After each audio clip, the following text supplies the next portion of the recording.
We take the Comfrey plant. Comfrey is a good plant, right?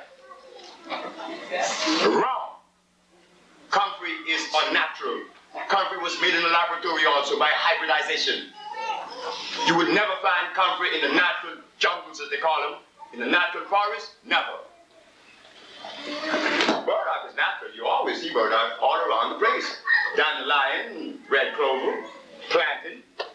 But you will never find Comfrey in the naturalness of life. It's only found in someone's plantation. I was one here in Africa and I saw these little bugs, as we call them, locusts. It was coming down on Kenya to eat those beans that they were growing.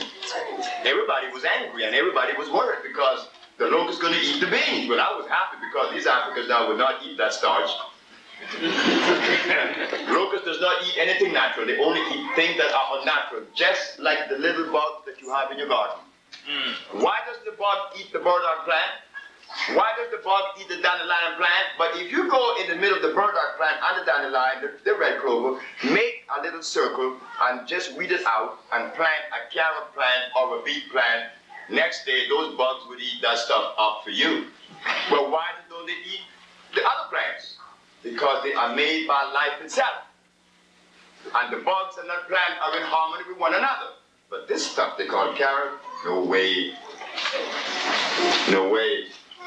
They're going to eat it up for you, doing you a favor.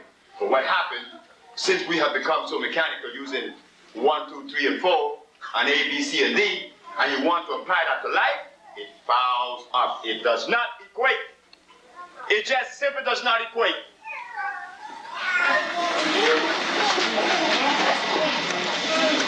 We apply that to life. And what we do, we spray the plant.